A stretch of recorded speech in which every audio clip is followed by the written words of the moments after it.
नमस्कार। तुला राशि पर बहुत महत्वपूर्ण चर्चा इस बात को लेकर भी होगी कि मंगल का जो रेट्रोग्रेड मोशन में पहले से ही चल रहा है और तुला राशि के लिए सबसे महत्वपूर्ण ग्रह मंगल होता है, क्योंकि धन और सप्तम भाव का स्वामी मंगल, और वो ऐसी स्थिति में रेट्रोग्रेड होकर फिर ऐसी राशि में आ रहा है जो कि शत्रु राशि होगी। उसके मायने तुला राशि के लिए क्या हो सकते हैं, मैंने यहाँ एक प्रतीकात्मक रूप से चार्ट बनाया है और मंगल की अवस्था को इधर रेट्रोग्रेड मोशन में दिखाया गया है। साथ ही साथ 12th हाउस में जो केतु है, इसके प्रभाव एकदम जो मीनिंग इसका पहले चल रहा था वो मीनिंग अब बदल जाएगा। एक बात। दूसरा परिवर्तन जब से सूर्य आपकी राशि पर आया है, इसको भी हम बहुत गंभीरता से समझेंगे, क्योंकि इसके ऊपर भी इस मंगल की दृष्टि 21 तारीख से, जब यह रेट्रोग्रेड मोशन में होगा, तब इसके मायने क्या होंगे और अब क्या मायने हैं। दृष्टि अभी भी है लेकिन बाद में भी होगी। ये अष्टम दृष्टि होगी, मारक दृष्टि कहते हैं इसको, अष्टम को। साथ ही साथ 24 तारीख को बुधादित्य योग यहां पर बनेगा आपका, और साथ ही साथ 27 तारीख को जनवरी में आपकी राशि का स्वामी, खुद आपकी राशि का खुद का मालिक, छठे भाव में जब शुक्र के साथ उच्च राशि में होगा, इसके क्या मायने होंगे, फिलहाल इस बात पर ही चर्चा होगी। आइए जानते हैं। और एक बात और समझनी है, आपकी ही राशि का जो दूसरा जुड़वा बहन, इसकी मौसी की लड़की मान सकते हैं, वृषभ राशि, ये दोनों सगी मौसी की लड़की हैं, ऐसा मान करके चलिए। दोनों का स्वामी एक है और शुक्र जो है उसकी उच्च राशि में पोजीशन राहु के साथ होने के साथ साथ यहां स्थान परिवर्तन भी बनेगा। शुक्र बृहस्पति की राशि में और बृहस्पति शुक्र की राशि में होगा। तो ऐसी पोजीशन में इन सब स्थिति को देखते हुए जब शनि के ऊपर षडाष्टक योग भी बन रहा होगा और फिर वो षडाष्टक योग हट जाएगा 21 तारीख को, तो इस सारे सिनेरियो को, इस परिदृश्य को, इस सिचुएशन को क्या कहेंगे, आइए जानते हैं। पहले शुरू करते हैं हम सूर्य से। सूर्य आपका इनकम हाउस का लॉर्ड है, चतुर्थ भाव में गया। 24 तारीख को बुधादित्य योग बनेगा।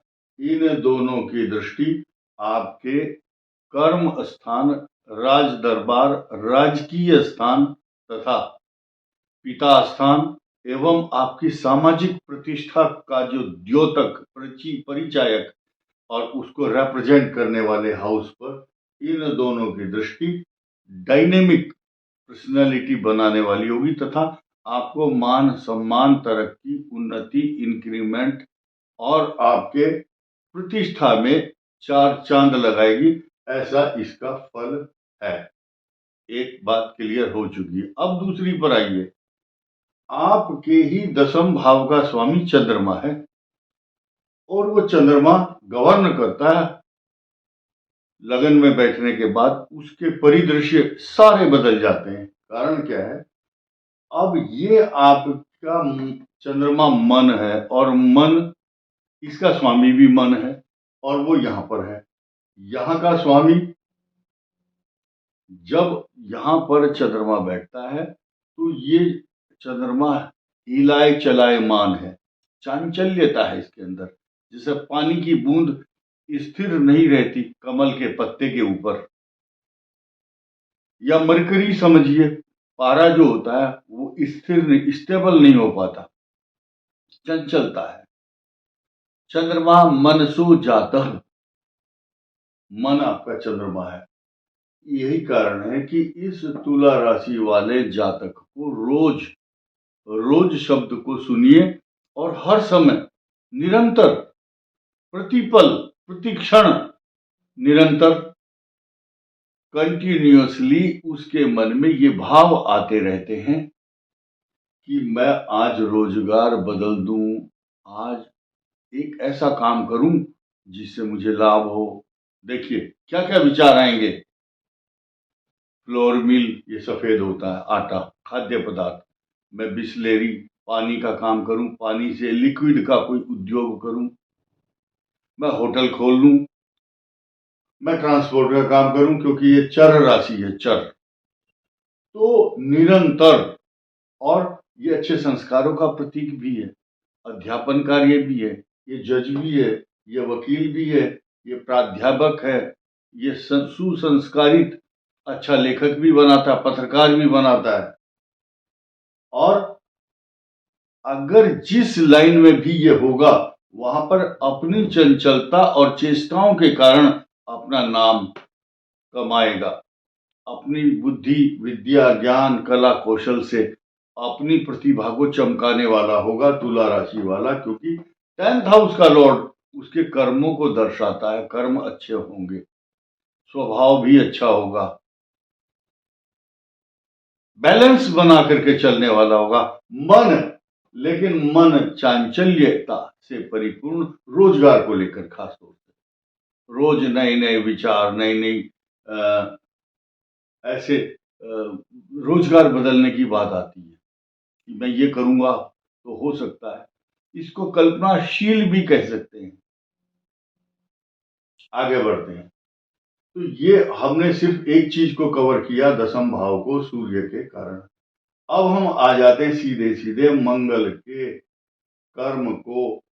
अभी नीच राशि में मंगल यहां बैठ करके आपके दाम्पत्य जीवन, आपके पिताजी, परिवार, नौकरी तथा माता को कष्ट, कई प्रकार की समस्याओं को उत्पन्न कर रहा था। अब वक्री होगा, रेट्रोग्रेड होगा, शत्रु राशि में आएगा, भाग्य में, क्योंकि केंद्र का स्वामी भाग्य में जाएगा। इस बात की महत्ता, इस बात का प्रिविलेज, इस बात की इंपॉर्टेंस, क्योंकि भाग्य स्थान में आना, और फिर इसकी दृष्टि यहां पर भी होगी पराक्रम पर, तो आपकी हिम्मत, साहस, पराक्रम को तो बढ़ाएगा। साथ ही साथ केंद्र का स्वामी भी है, धनस्थान का स्वामी भी है। और मात्र केवल और केवल 30 डिग्री एक शब्द यूज किया गया है ज्योतिष शास्त्र में, हद्दा शब्द। हद्दा शब्द ताजिक नीलकंठी के अलावा दूसरी जगह नहीं मिलेगा। हद्दा शब्द का मतलब हद में या नियरेस्ट 30 डिग्री बृहस्पति के साथ है। It will give you more benefit. और दूसरी बात, इस बृहस्पति की दृष्टि पर भी बात करेंगे। अभी मंगल की दृष्टियों को देख लेते हैं। एक तो यहां पर है, इसकी दृष्टि यहां पर है, और अष्टम दृष्टि, ये मारक दृष्टि कही जाती है। आपका जो चतुर्थ भाव है वो इफेक्टेड होगा। अब ये उच्च दृष्टि है जरूर, लेकिन यहां विस्फोटक, प्रज्वलनशील आग का अंगारा, आग का गोला सूर्य, अति तापी ग्रह, ये भी ताप, और ये दोनों मिलकर के संताप देने वाले भी हैं। लेकिन इन दोनों के द्वारा उत्पन्न जो ताप की अग्नि है, परेशानी है, उसको शांत करने के लिए अमृत तत्व रूपी बृहस्पति का छिड़काव। छिड़काव शब्द इसलिए कहा क्योंकि बृहस्पति की दृष्टि यहां होगी, तो राहत देने वाले ग्रह होंगे। कुछ लोग जिनको बेसिक जानकारी नहीं है ज्योतिष की, वो लोग प्रश्न इसलिए उठाते हैं क्योंकि उनको गंभीरता से ज्ञान नहीं है। वो सिर्फ ये समझते हैं कि ये कष्ट दे रहा है, ये फायदा दे रहा, तो फिर फायदा क्या हुआ। लेकिन जो बेसिक जानकारी रखते हैं, बहुत ज्ञानी व्यक्ति, बुद्धिमान और मननशील व्यक्ति हैं, वो इसकी गंभीरता को समझ पाएंगे। यानी कि आपके सामने मंगल के द्वारा उत्पन्न पीड़ा और कष्ट आपको प्रैक्टिकल में दिखाई देगी, लेकिन उसकी रेमेडियल प्रिकॉशंस बन करके आपको रास्ता मिल जाएगा। यानी कि कोई आदमी बीमार हुआ, उसका इलाज करने के लिए आप हॉस्पिटल गए और वो ठीक हो गया। अब आते हैं हम आपके बृहस्पति पर। बृहस्पति की दृष्टि यहां तो अच्छी नहीं है। कारण क्या है? षष्ठेश ऋण रोग शत्रु स्थान का स्वामी अष्टम और अष्टम भाव का स्वामी छठे में 27 तारीख को आएगा। इन दोनों का बनेगा एक स्थान परिवर्तन, विपरीत राजयोग भी कहा गया है, राशि परिवर्तन भी कहा गया है इसको। और इस बृहस्पति के संबंधों को समझते हैं द्वादश भाव, यानी कि आपके साथ चीटिंग, परेशानी, फ्रॉड, धोखा हो सकता है, या व्यर्थ की यात्राओं से बचाने के लिए, या आपके व्यर्थ के विवाद, व्यर्थ के झगड़े, व्यर्थ के खर्चे, ऑनलाइन फ्रॉड, या आपको ठगने के लिए कोई घर से चला तो उसकी बुद्धि को भ्रमित करेगा। ये कोई आदमी फोन करेगा आपको फ्रॉड करने के लिए, इससे पैसा झटक लूं, ये बचाएगा आपको। इसकी दृष्टि आपके खजाने को भरने के लिए, ये खजाना है, ट्रेजरी है आपकी, ये बैंक है, इस बैंक बैलेंस को इसकी बृहस्पति की या पॉजिटिव अमृत तत्व दृष्टि आपके खजाने को भरेगी। इसके अलावा इसकी दृष्टि यहाँ भी है। बृहस्पति के अनेकों गुण होते हैं, जैसे एक मल्टीविटामिन की गोली होती है ना, तो वो कई चीजों में फायदा देती है। Vitamin B12, B1, B2, B6, B12, ये जो है नर्व सिस्टम को ठीक करती है। ऐसी बृहस्पति जहां बैठा है वहां, फिर द्वादश, और उसके बाद ये सप्तम, नवम, ये दृष्टि आपके लिए शुभत्व प्रदान करने वाली होगी। अब देखिए, सीधे सीधे हम आ जाते हैं आपकी राशि के स्वामी शुक्र पर। शुक्र उच्च राशि में होंगे और ये राहु के साथ अच्छा तालमेल बनाते हैं। क्यों बनाते हैं? क्योंकि ये राजा है शुक्र, दैत्यों के गुरु हैं ये, और ये दैत्यों का मित्र है, ये मायावी है राहु। ये दोनों की फ्रेंडशिप बहुत अच्छी जमती है परस्पर, और यहाँ इनको जो शुक्र को जो प्रमोशन मिला हुआ है उच्च राशि में होने का, श्रेय प्राप्त है, श्रेय है, ये क्रेडिट मिल रहा है, क्योंकि राहु और शुक्र इकट्ठे यहाँ 30 डिग्री बहुत निकट हैं किसके? शनि के।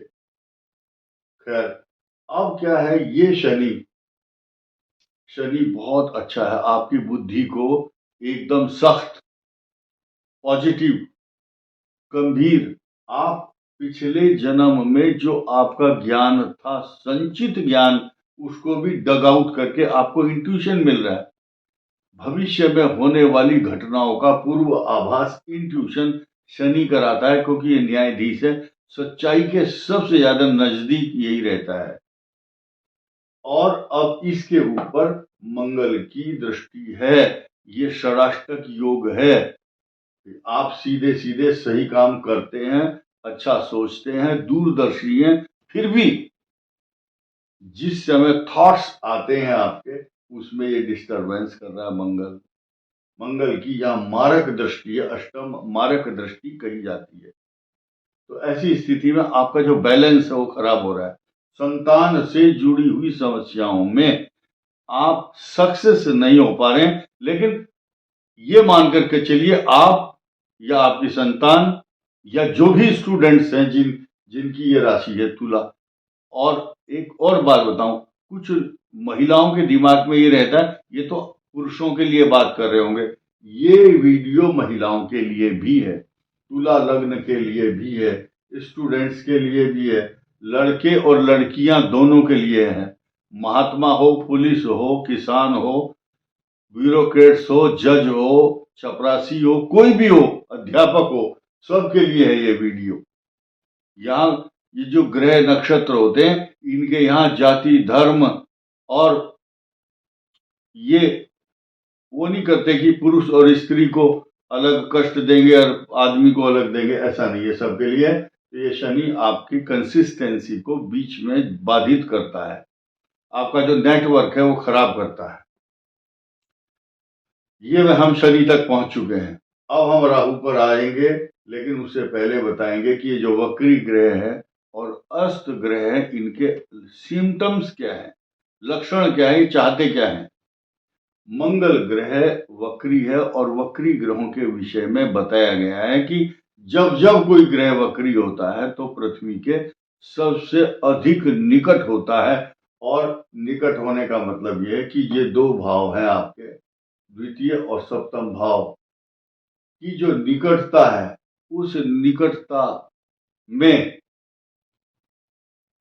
पॉजिटिविटी देता है।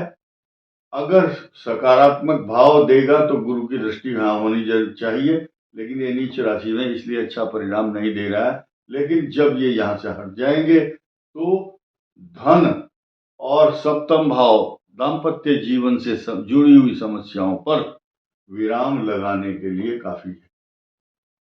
आते हैं राहु केतु पर। राहु छठे भाव में आपके शत्रुओं का विनाश करता है। त्रिकटे एकादशे राहु सर्वारिष्ट निवारणम, 1,00,000 दोषों को अकेला राहु ही दूर कर देता। और जब इसका साथ मिल जाए, अगर तू मेरे साथ है तो मुझे क्या कमी है, तो ये राहु के डायलॉग है। 27 जनवरी को ये पोजीशन आएगी। केतु आपको निरर्थक यात्रा, निरर्थक खर्चे और बिना बात के अनकंट्रोल्ड बजट शब्द यूज करते हैं। You can't control your budget. आप लोगों को अपने खर्च पर नियंत्रण रखना बहुत जरूरी होगा। सोच समझ करके खर्च करें। हालांकि इस काम में आपको बृहस्पति की पूरी मदद मिलेगी। अब एक नई चीज, क्या करें और क्या ना करें। जो भी लोग हैं जिनके इष्ट देवता, कुल देवता, पितृ देवता, स्थान देवता, जिनकी आप पूजा करते हैं, मात्र 2 मिनट घड़ी देख करके अगर एकाग्रता बना करके उनके प्रति ध्यान देंगे। गणेश जी, ये आपके इष्ट देवता का स्थान है, धर्म स्थान है, तो इसके देवता कौन है? गणेश जी। गणेश जी की स्तुति। और जो जिस जिस रिलीजन का है, जैसे कोई जैन है, बौद्ध है, पारसी है, ईसाई है, इस्लाम, सिख, जो भी है, जिन जिन का अपना अपना जिनकी स्तुति करते हैं, वो उनकी पूजा कीजिए। 2 मिनट करेंगे तो 100% लाभ होगा। आपको साइकोलॉजिकली दिमाग में रहेगा कि मैंने पूजा की, इसका फल मिलेगा, और वास्तव में मिलेगा। क्योंकि शास्त्रों में एक लाइन लिखी है, मंत्रे तीर्थे द्विजे देवज्ञे भैषजे गुरु यादृशी भावना तस्य सिद्धिर्भवति तादृशी। यानी कि जिस आप झूठ मूठ कोई एक पत्थर के प्रति भी आस्था व्यक्त करते हैं, कंकर में ही शंकर होता है, तो वो आपको मिल जाएगा उसका क्रेडिट। इस वीडियो में इतना ही। धन्यवाद। नमस्कार।